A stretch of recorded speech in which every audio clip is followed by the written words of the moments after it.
तो अस्सलाम वालेकुम गाइस, आज की इस वीडियो में हम कवर करने वाले हैं vitamin A, which is one of the most important vitamins with in your body और जो कि अपने नेचर में फैट सॉल्युबल विटामिन है। तो जितने भी वाटर सॉल्युबल विटामिन्स हैं वो मैं अपनी वीडियोस में कवर कर चुकी हूँ। अगर आप उनके कॉन्सेप्ट्स को क्लियर करना चाहते हैं, उनकी प्रैक्टिकल एप्लीकेशंस को जानना चाहते हैं या उनकी डेफिशिएंसी की वजह से या जो उनकी क्लिनिकल सिग्निफिकेंस है उसको आप जानना चाहते हैं, तो आप मेरे यूट्यूब चैनल पर जाके प्लेलिस्ट को चेक कर सकते हैं। विटामिन ए की अगर हम बात करें तो ये एक फैट सॉल्युबल विटामिन है। अब फैट सॉल्युबल विटामिन का मतलब ये है कि आपके यूरिन से एक्सक्रीट नहीं होता।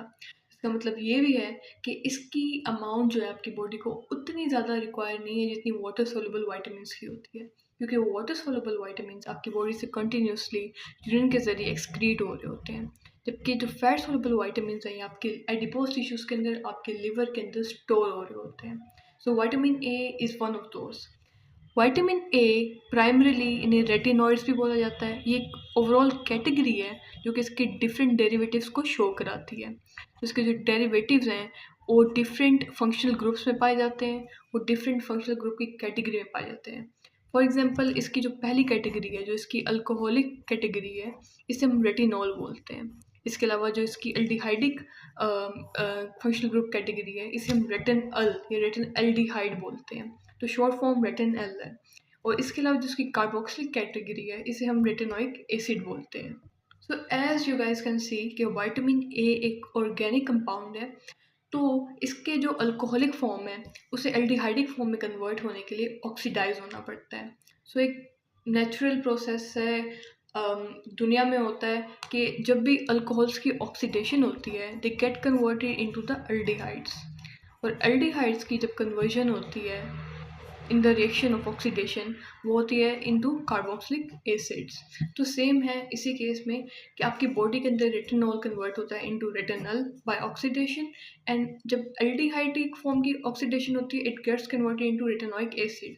जबकि अगर हम इसके ऑपोजिट मूव करें, तो अगर रिडक्शन हो opposite of oxidation, that is reduction या एंटाई ऑक्सीडेशन, तो उसके नतीजे में रेटिनोइक एसिड जो है वो कन्वर्ट हो जाता है इनटू रेटिनल या रेटिनएल्डिहाइड, और उसकी अगर रिडक्शन हो तो it gets converted into retinol.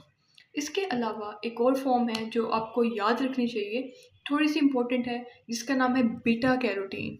ये विटामिन ए डायरेक्टली नहीं है, इसे हम प्रो विटामिन ए कहते हैं, क्योंकि इसमें कैपेसिटी होती है कि आपकी बॉडी के अंदर जाके कन्वर्ट हो जाए इनटू द एक्टिव फॉर्म यानी विटामिन ए। लेकिन उनमें से भी स्पेसिफिकली इसमें कैपेसिटी होती है कि ये रेटिनअल यानी कि उसकी एल्डिहाइडिक फॉर्म में कन्वर्ट हो। सो जो एक मॉलिक्यूल होता है बीटा कैरोटीन का, उसमें कैपेसिटी होती है कि वो आपकी बॉडी के अंदर जाके दो मॉलिक्यूल्स बना ले, रेटिनएल्डिहाइड के या रेटिनअल के।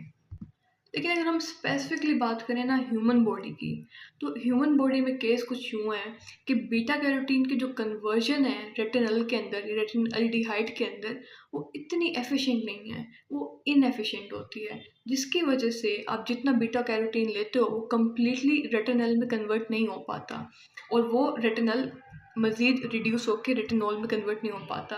इसके जो कन्वर्जन है ना, उसका फॉर्मूला कुछ यूँ है कि जितना बीटा कैरोटीन आप लोगे ना, उसका सिर्फ 1/12 ही कन्वर्ट हो पाएगा रेटिनल में। इसका मतलब ये है कि अगर आप 12 माइक्रोग्राम्स बीटा कैरोटीन लेते हो तो आपकी बॉडी के अंदर सिर्फ 1 माइक्रोग्राम बनेगा रेटिनल, और वो जाके कन्वर्ट हो जाएगा देन रेटिनॉल में in the process of reduction. तो आपकी बॉडी के अंदर ना ये प्रोसेस थोड़ा सा इनएफिशिएंट होता है, जिसकी वजह से beta carotenes pro vitamin A हैं, लेकिन कम्प्लीटली विटामिन ए में कन्वर्ट नहीं होते, बल्कि उनकी कुछ अमाउंट 1/12 अमाउंट जो है वो रेटिनल में या आपकी बॉडी की यूजेबल विटामिन ए फॉर्म में कन्वर्ट हो पाती है। इसके अलावा आपको ये बात भी याद रखनी चाहिए कि ये जो 3 फॉर्म्स हैं विटामिन ए की, इनमें से सबसे पोटेंट या सबसे स्ट्रॉन्गेस्ट फॉर्म कौन सी है? देखो आपकी बॉडी के अंदर ना जब रेटिनॉल की ऑक्सीडेशन होती है रेटिनल में कन्वर्ट होता है, तो retinal as compare to retinol ज़्यादा स्ट्रॉन्गर, ज़्यादा पोटेंट फॉर्म होती है। सिमिलरली रेटिनोइक एसिड जो है ना, वो as compare to retinal more stronger या मोर पोटेंट फॉर्म है।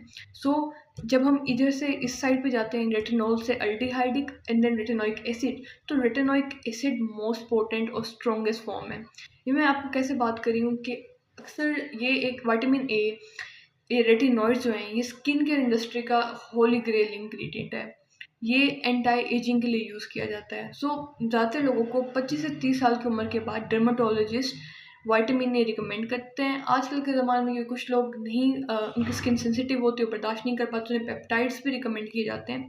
सो विटामिन ए करता क्या है कि आपके स्किन के अंदर पेनिट्रेट होने के बाद आपके स्किन सेल्स को ये स्टिमुलेट करता है टू प्रोड्यूस मोर कोलेजन। तो आपकी स्किन के अंदर कोलेजन प्रोडक्शन को इन्हांस करता है। तो होता कुछ हुआ कि 20 साल की उम्र के बाद हर साल आपकी स्किन के अंदर 1% कोलेजन जो है वो लूज़ होता है। तो ये एक हम कह सकते हैं कि एक मैसेंजर का काम करता है और जाके आपके स्किन सेल्स को स्टिमुलेट करता है to produce collagen, to make it more plump, to make it look more younger. तो इसमें जो स्टार्ट करा जाता है लोगों को वो रेटिनॉल, और रेटिनॉल की भी लीस्ट परसेंटेज से स्टार्ट किया जाता है। विद टाइम इसकी जो परसेंटेज है वो थोड़ी थोड़ी करके इंक्रीज की जाती है। Then they move to a form that we call retinal. Retinal as compare to retinol थोड़ा सा इतना ज़्यादा खतरनाक नहीं है, इतना इरिटेटिंग नहीं होता, लेकिन इसकी भी कंसनट्रेशन आहिस्ता आहिस्ता बढ़ाई जाती है। And with time they eventually go on to the form that is known as retinoic acid. अब हम अगर बॉडी के अंदर इसके फंक्शंस की बात करें तो सबसे पहले तो मैं ये बताना चाहिए कि विटामिन ए इसकी डिफरेंट फॉर्म्स कहाँ कहाँ पे यूज़ हो रही हैं, लेकिन उससे ज़्यादा इंपॉर्टेंट कि जो हम डाइट से विटामिन ए ले रहे हैं उसके आपकी बॉडी के अंदर एब्जॉर्प्शन कैसे होती है। तो let's move to the absorption part. सबसे पहले अगर हम बॉडी में इसकी एब्जॉर्प्शन की बात करें तो आप जब डाइट से लेते हैं ना, ये दो फॉर्म्स में आ सकता है। फर्स्ट ऑफ ऑल ये बीटा कैरोटीन की फॉर्म में आ सकता है, दूसरा ये एस्टर फॉर्म में आ सकता है। इसे हम बोलते हैं रेटिनाइल एस्टर्स। Retinyl asters. तो मैंने आपको बताया कि बीटा कैरोटीन की जो कन्वर्जन है वो काफ़ी इनएफिशिएंट होती है, जितनी अमाउंट लेंगे उसकी 1/12 जो है आपकी बॉडी में कन्वर्ट होगी। लेकिन वो जो कन्वर्जन हो रही होती है ना वो उसकी एक स्पेसिफिक फॉर्म में, जिसे हम बोलते हैं रेटिनल, तो आपकी बॉडी में बन जाएगा रेटिनल। जबकि अगर हम रेटिनाइल एस्टर्स की बात करें ना तो आपको पता होगा कि एस्टर्स कैसे बनते हैं। स्पेसिफिकली रेटिनाइल एस्टर्स का मतलब है, देखिए एस्टर जो है ना वो मतलब होता है अल्कोहल प्लस कार्बोक्सिलिक एसिड, इन दोनों का ऑर्गेनिक रिएक्शन हुआ है और एस्टर बना है। इस केस में जो अल्कोहल है that is retinol all plus free fatty acid. अब ये आ गया एक कार्बोक्सिलिक एसिड, ठीक है। इन दोनों की रिएक्शन से जो चीज़ बनती है उसे हम बोलते हैं रेटिनाइल एस्टर्स। तो जब आपकी डाइट में दो चीज़ें आ गई तो उसके बाद आपकी बॉडी क्या करती है कि इस रेटिनल को रिड्यूस कर देती है, इसकी हो जाती है रिडक्शन। और जब इसकी रिडक्शन होती है तो इससे भी बन जाता है रेटिनॉल, और इसको ब्रेक करके, इस एस्टर को ब्रेक करके भी आपकी बॉडी बना लेती है retinol, the alcoholic form of vitamin A. अभी रेटिनॉल जब आपकी बॉडी के अंदर बन गया है तो याद रखिएगा इसकी जो एब्जॉर्प्शन होती है, क्योंकि एक फैट सोलुबल विटामिन है, इसकी जो एब्जॉर्प्शन है स्मॉल इंटेस्टिन से वो डायरेक्टली ब्लड में नहीं होती। सो आपके स्टमक से गुजरने के बाद जब आपकी स्मॉल इंटेस्टिन आती है उसमें इसकी एब्जॉर्प्शन जो है वो विलाई से होती है। आपको पता है उसमें एक लेक्टिल सिस्टम होता है। इसका स्पेसिफिक काम होता है कि वो हाइड्रोफोबिक कंपाउंड्स जिनकी डायरेक्टली एब्जॉर्प्शन नहीं हो पाती ब्लड में, उन्हें ब्लड में इवेंचुअली कैसे इंट्रोड्यूस किया जाता है, जैसे कि काइलोमाइक्रोन्स की एब्जॉर्प्शन।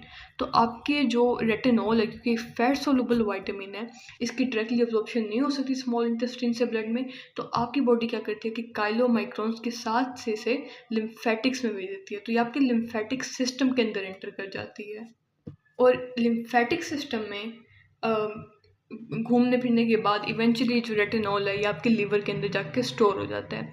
अब लीवर से वो तब रिलीज होता है जब उसकी ज़रूरत होती है।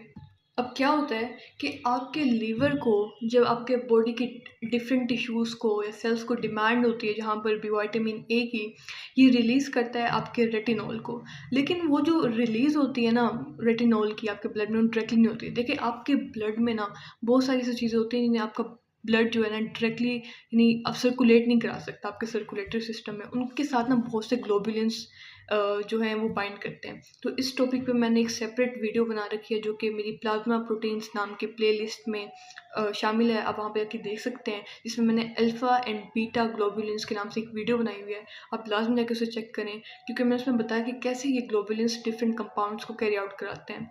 अब मुख्तलिफ हार्मोन्स वगैरह की तरह रेटिनॉल आपके ब्लड में डायरेक्टली नहीं घूमता, बल्कि उसे सर्कुलेट कराने के लिए इसके साथ एक अल्फ़ा 1 ग्लोबुलिन अटैच होता है जिसे हम बोलते हैं रेटिनॉल बाइंडिंग प्रोटीन या ट्रांस थायरेटिन। अब ये उसे ब्लड के ज़रिए उस टारगेट टिश्यू या सेल के पास लेके जाएगा जहाँ पे इसकी डिमांड है। अब क्योंकि ये एक फैट सॉल्युबल विटामिन है, जब अपने पर्टिकुलर सेल के पास पहुंचेगा तो ये इजीली सेल के अंदर पेनिट्रेट कर सकता है, क्योंकि सेल की जो प्लाज्मा मेम्ब्रेन है ना, देखें वो तो बनी हुई है फैटी एसिड से, तो इजीली उसे क्रॉस करके सेल के अंदर एंटर हो जाता है, साइटोप्लाज्म से चला जाता है न्यूक्लियस के अंदर, और न्यूक्लियस में जाके स्पेसिफिक साइट्स ऑफ डीएनए को टारगेट करता है। वहाँ पे डिफरेंट प्रोटीन्स की जो रिलीजिंग है या जो ट्रांसक्रिप्शन है उसे इंक्रीज करता है। इसके रिजल्ट में ज़्यादा मैसेंजर आरएनए बनता है, ज़्यादा मैसेंजर आरएनए बनता है तो साइटोप्लाज्म में जाता है और राइबोसोम से जो है वो पर्टिकुलर प्रोटीन की प्रोडक्शन बढ़वाता है। इसमें अगर आपको स्किन सेल्स की एग्जांपल दूँ तो रेटिनॉल को जब स्किन पे लगाया जाता है स्पेसिफिकली कोलेजन की प्रोडक्शन को बढ़ाता है। कोलेजन एक प्रोटीन है, ठीक है, तो इसकी जो प्रोडक्शन होती है स्किन में बढ़ती है, तो ओवरऑल स्किन जो है वो यंगर होती है। ये एक चीज़ आप नोट कर सकते हैं कि इसका जो ट्रांसक्रिप्शन को इनिशिएट कराने का प्रोसेस स्टीरॉयड हार्मोन्स जैसा है। उसकी वजह यही है कि एक फैट सोल्युबल विटामिन है और स्टीरॉयड्स भी नेचर में लिपिड्स ही होते हैं, तो डायरेक्टली पेनिट्रेट कर जाते हैं सेल मेम्ब्रेन के अंदर। जैसे कि थायरॉक्सिन का जो मैकेनिज्म होता है वो भी एक ऐसा हार्मोन है कि डायरेक्टली सेल के अंदर पेनिट्रेट कराता है और अपनी मर्जी से प्रोटीन के प्रोडक्शन को बढ़ाता है। तो सेम इसका जो स्टीरॉयड हार्मोन्स का है ना ट्रांसक्रिप्शन को इनिशिएट करने का प्रोसेस, सेम वैसा ही इसका रेटिनॉल का भी है। देखो ये तो हो गया ना तरीका कि अगर रेटिनल या रेटिनॉल आपकी बॉडी के अंदर एंटर कर जाए, एस्टर आता है तो रेटिनॉल में कन्वर्ट हो जाता है। इवन अगर रेटिनल भी आता है तो उसकी रिडक्शन हो जाती है और रेटिनॉल में कन्वर्ट हो जाता है। लेकिन अगर आपकी बॉडी के अंदर रेटिनोइक एसिड मौजूद है, अगर नहीं भी है ना, तो देखिए बॉडी के लिए ज़्यादा एक्टिवेटेड, ज़्यादा स्ट्रॉन्गर फॉर्म रेटिनोइक एसिड है।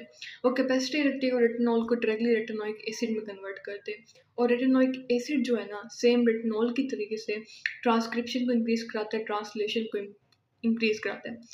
और एक स्पेसिफिकली जो केराटिन प्रोटीन है ना, केराटिन प्रोटीन, इसकी जो ट्रांसक्रिप्शन ट्रांसलेशन है उसे काफ़ी कंट्रोल करता है। तो ये करता क्या है कि रेटिनोइक एसिड जो है ना, वो एक स्पेसिफिक रिसेप्टर के साथ जुड़ता है और ये RAR नाम का कॉम्प्लेक्स बनाता है, यानी कि रेटिनोइक एसिड रिसेप्टर कॉम्प्लेक्स। और ये कॉम्प्लेक्स जाके ना डीएनए में देखिए स्पेसिफिक साइट्स होती हैं। एक होते हैं जिन्हें हम कहते हैं एक्टिवेटर्स और दूसरी होती है जिन्हें हम कहते हैं कंप्रेसर या इनहिबिटर्स। तो वो क्या करती हैं कि जो एक्टिवेटर्स हैं अगर उनकी जगह पे ही कॉम्प्लेक्स जाके जुड़ जाए तो एक्टिवेट करती हैं डीएनए की उस स्पेसिफिक जीन को, और वो जीन ज़्यादा से ज़्यादा प्रोटीन प्रोड्यूस करती है। प्राइमरली उसका mRNA ज़्यादा प्रोड्यूस करती है, ज़्यादा ट्रांसक्रिप्शन होती है, ज़्यादा ट्रांसलेशन होती है। लेकिन अगर यही RAR कॉम्प्लेक्स जाके उसके सप्रेसर रीजन्स पे अटैच हो जाए तो उसी प्रोटीन की जो सिंथेसिस है वो रुक जाती है। सो जो RAR प्रोटीन है जो कि प्राइमरीली रेटिनोइक एसिड को रिप्रेजेंट कर रहा है। इसके अलावा जो विटामिन डी है, क्योंकि ये भी एक फैट सोल्युबल विटामिन है, और इसके अलावा third thing is actually steroid hormones. ये तीनों प्राइमरीली उस कैटेगरी में आते हैं जो कि जिन्हें हम बोलते हैं कि ये एक सुपर फैमिली है ट्रांसक्रिप्शनल रेगुलेटर्स की, जो कि कैपेसिटी रखते हैं कि डीएनए के स्पेसिफिक सीक्वेंसेस पे, जिन्हें हम सप्रेसर्स और एक्टिवेटर्स कहते हैं, उन पे आके अटैच हों और स्पेसिफिक जीन से स्पेसिफिक प्रोटीन्स की जो सिक्रीशन है उसे कंट्रोल करें, उसे बढ़ाएं by combining to the activators और द इन्हांसर्स, एंड उसे सप्रेस करें उसकी प्रोडक्शन को by attaching to the suppressors. So ये है प्राइमरीली विटामिन ए के बारे में। इसके अलावा रेटिनल का बहुत इंपॉर्टेंट रोल है इन द विजुअल साइकिल, तो ये बहुत इंपॉर्टेंट है रेटिनल आपकी आई साइट के लिए। इवन विटामिन ए की कमी की वजह से एक चीज़ होती है जिसे हम बोलते हैं निक्लोपिया, नाइट ब्लाइंडनेस। तो ये सब कुछ क्या है मैं नेक्स्ट वीडियो में बताऊँगी, बिकॉज ऑलरेडी ये वीडियो बहुत लंबी हो चुकी है। लेकिन I have tried my best कि जितना डीपली हम इसे अंडरस्टैंड कर सकें, अच्छे तरीके से अंडरस्टैंड कर सकें तो वो करें। इसके अलावा अगर आपको वीडियो पसंद आई तो लाइक करें, चैनल को सब्सक्राइब करें, कोई सवाल तो कमेंट सेक्शन में पूछें। इसके अलावा वीडियो कैसी लगी ये भी कमेंट सेक्शन में ज़रूर बताएं। नेक्स्ट वीडियो इंशाल्लाह पार्ट 2 मैं बहुत जल्द अपलोड करूँगी। शुक्रिया।